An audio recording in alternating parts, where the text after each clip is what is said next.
Vous avez certainement déjà observé la façade du palais universitaire. L'architecte Otto Wart s'est inspiré de la Renaissance italienne pour créer ce bâtiment ponctué de 36 statues en pied représentant autant de scientifiques et d'érudits de la Renaissance au XIXe siècle. Mais quelques niches restent vides sur la façade comme ces 5 alcôves au-dessus des portes d'entrée. Vous êtes-vous déjà demandé ce qui pouvait y prendre place ?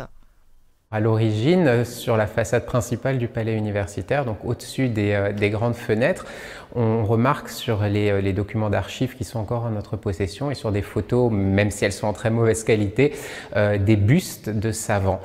Et donc il y en avait 5 et chacun personnifiait en fait une matière qui était à l'époque enseignée au palais universitaire. Ces statues, on constate en fait sur les photos, puisqu'on bénéficie de photos pratiquement de la construction du palais universitaire jusqu'à la libération après la Seconde Guerre mondiale, et on constate qu'à un moment elles disparaissent.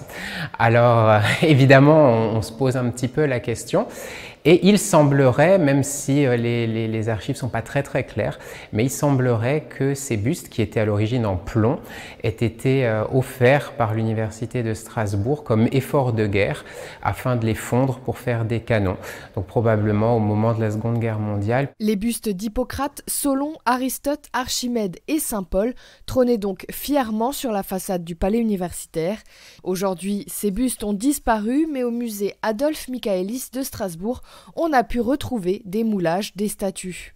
Grâce au super travail des étudiants qui gèrent l'association du musée Michaelis, on a enfin remis la main sur ce qui n'est plus qu'un fantasme mais une réalité, donc ces 5 bustes en état plutôt très satisfaisant et qui nous permettent là véritablement d'appréhender ces statues, parce que les photos, elles ont 2 désavantages. Les premières, c'est qu'elles sont pour les photos anciennes tout en noir et blanc.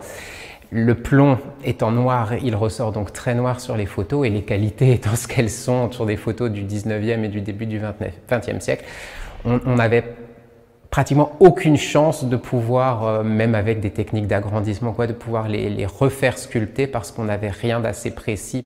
C'est une chance extraordinaire de pouvoir les avoir retrouvés, parce que c'est une partie de l'histoire du palais universitaire, et cette histoire on peut la toucher à bout de doigts. Ils sont juste à côté chez nous, et c'est important de les conserver encore, car actuellement ils sont disparus, donc c'est une trace visible de cette histoire du palais universitaire. Ces 5 bustes vont être restaurés et archivés. De nouvelles statues retrouveront peut-être leur place dans les niches de la façade, à l'image de Germania, allégorie de l'Allemagne, et d'Argentina, allégorie de la ville de Strasbourg, qui trône depuis 2014 à nouveau sur le fronton du palais universitaire.